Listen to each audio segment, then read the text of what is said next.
Hello everybody, my name is Katie and I'm here to show you some tricks for taking pictures on your smartphones. The first thing we need to do is familiarize ourselves with our smartphone camera. Depending on what kind of smartphone you have, this could look wildly different, but my suggestion here is to shoot everything on the simplest setting. If you were to use a DSLR, this would be considered RAW. Later, when I introduce you to editing apps, this will make things a lot easier. Second, we need to think about our subject matter and what questions to ask when composing pictures. Are we working with a bright sunny day? Are we working with an overcast or cloudy setting? What mood are we trying to capture?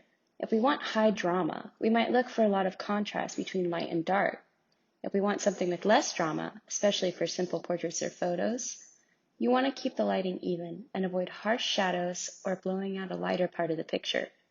Since today we are working with nature or pets, I'll say for pet portraits, keep it simple, no drama.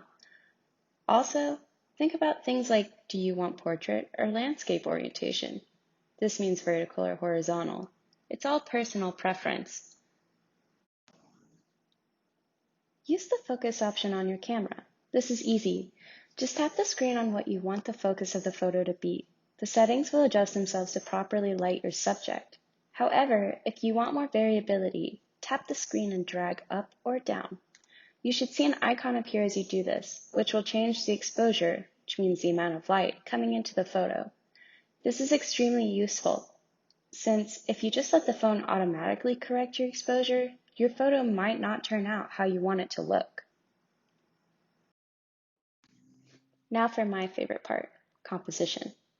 Every photographer or top 10 photography page online will tell you about the rule of thirds.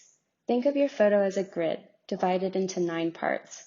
What you'll want to do is place your subject to the intersection of the grid points. S means basically kind of in the corners, closer to the center. However, I think it's important to be creative and to use your own artistic judgment. If you think whatever you're shooting looks better smack dab in the middle, that's fine. Just remember, if you're focusing on a certain subject, be sure the emphasis of everything else in that photo is on that subject.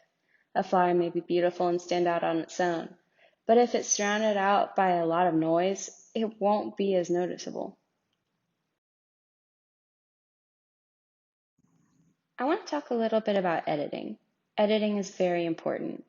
We call this part of photography editing in post, or post-editing. It's after you take the photo using software to change parts of it to correct issues that your phone may have had while taking it. Machines aren't perfect and sometimes need a little guidance to get things going. There's a multitude of photo editing apps out there, but my favorites are old standbys.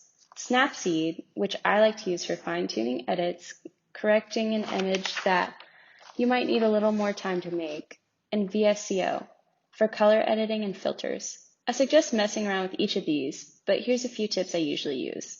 Before I add any filter or change anything about the color of an image, I work with the basics. Feel free to play around with exposure and contrast, clarity, which is making photos sharper, and also the temperature of the photo. Change these until you get the desired effect, and then I encourage you to run with it.